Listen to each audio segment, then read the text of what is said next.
thing. Do you have something similar as well? Please? Yeah, some people do. Some people say there's other height which is Yiddish, but yeah, people say different things when people sneeze. So for the temple, we're talking about laws in the temple. One of the things that Muslims have, which is very common, something that Jews have, is ritual purity.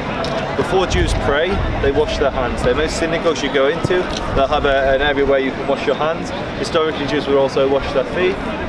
But one area where we're incredibly careful to ritually purify ourselves, is when we ascend to the temple. So when you look at the excavations around the Haram al-Sharif, the Harabay, the Temple Mount, there's old, what we call a mikvah, a ritual bath, which people would immerse themselves in. So one example of the laws is you need to be in a state of ritual purity before ascending to the Temple Mount. That would be one example of one of the laws.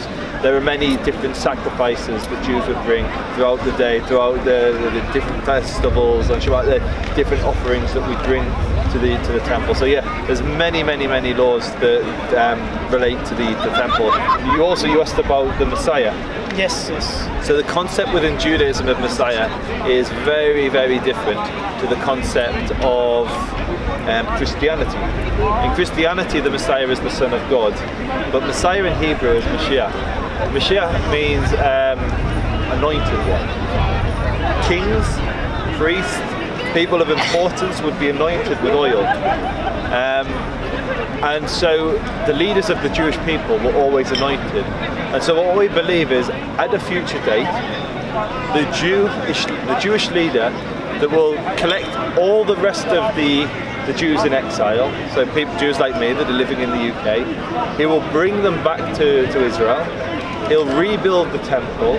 The entire world will recognize the unity of Hashem, the unity of Allah subhanahu wa ta'ala, and the world will become monotheistic. It will enter into an age of peace, but it's a man. It's a man who will bring about the change from the current reality we exist in today to whatever it's going to be in the future times. And so it's much closer to Al-Mahdi, rather than, say, the Christian concept of the Son of God, which Jews, we don't believe that God can have a son. And I don't mean any disrespect to Christians. I've got many Christian friends, but I'm Jewish, I'm a Muslim, I'm a Christian, so I have my beliefs. So that's basically the concept of Messiah in Judaism. One of the things I think would be really nice for my viewers to get an understanding of is how a religious state functions within Islam. So within Judaism, we have the Jewish law it's not a belief system like Christianity. I mean, there is belief involved, but it's also a system of governance. And so within Judaism, we have something called the Sanhedrin, or the Beit Din HaGadol. And the Beit Din HaGadol, they sat in Jerusalem. Now this was like a government. It was a court that consists of 71 elders, or more at times. And these elders were the wisest rabbis in the land, so they had incredible secular religious knowledge. They also had incredible secular knowledge. They had to be versed in science, mathematics. They had to learn many different languages.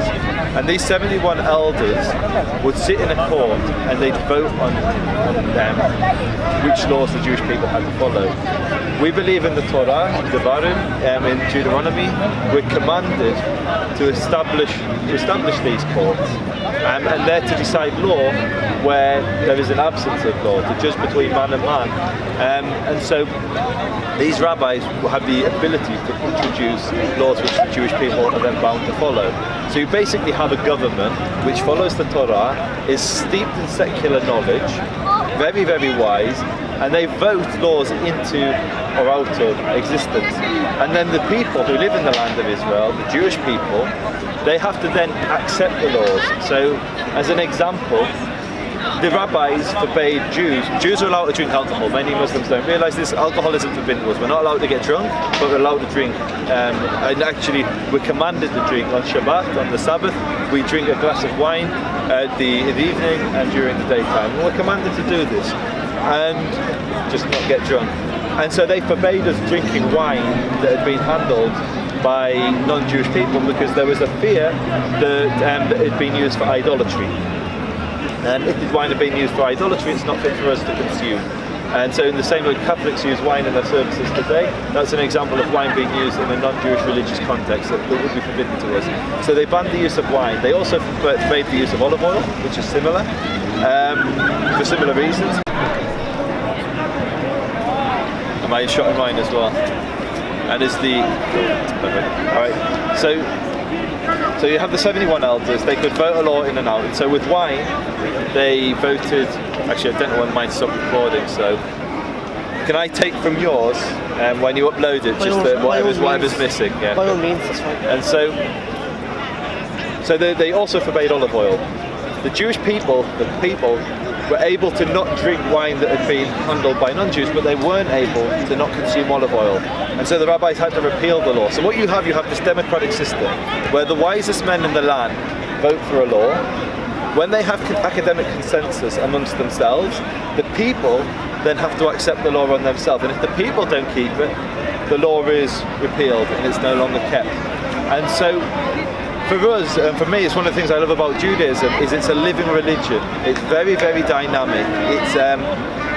It's got the laws which are set in stone, like the Constitution, which is the Torah, and then we've got the oral tradition and the Talmud, and these are the laws that we keep. The laws of the Talmud, many of them are laws that I just want a bit more about. I don't want to try to direct from your point. Tell us a bit more about the oral laws. So that's a perfect thing. So within the tradition, there are laws that were given directly to Moses. We call it the written law and the oral law. The written law is the Torah, the Old Testament. The oral law is the tradition. So for instance, the Torah commands us to sacrifice an animal in the way that I've shown you. But it doesn't show us how to do it anywhere. We get how it's done in the Torah. The Torah tells me to attach tzitzit to a four-cornered garment. So I'm wearing a four-cornered garment at the hip, a bit like a poncho. It tells me to attach tzitzit to it, but it doesn't tell me how to tie them. It tells me it's got tehillah, but how do I know what tehillah is? Which is the blue dye which is used on. It's not on these because we no longer use it. Or most of Jews no longer use it. But we are told to do all these things. We're told to get married, but it doesn't tell us how to get married. And so we get from the oral tradition how to do all of these things. And so the Talmud contains the oral tradition, but it also jurisprudence. It also includes all the laws that were introduced by those 71 rabbis I was just talking about. So are they binding upon Jews? Yeah, they're binding. So the first 71 rabbis that did this was Moses. Moses had a court of 70 elders. 70 elders plus Moses is 71. From the time of Moses, we're able to trace every single great supreme court that sat, the Beit Din HaGadol, all the way down to Ravina and Ravashi, who were the last rabbis who compiled the Talmud, and they were the last court that sat. And so we have within the Talmud the laws that were given to Moses, but we also have all the decrees that were instituted by the rabbis of the different generations. And unlike Islam, I believe in Islam, one of the things I want to learn,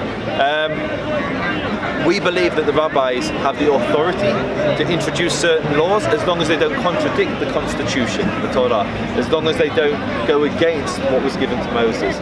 And so, example of wine, it says that we can drink, it doesn't say anywhere in the Torah we can't drink wine that's handled by a non-Jew, but the rabbis instituted this law so that we wouldn't drink wine that had been used by idolatry because they saw that that was a problem in their generation.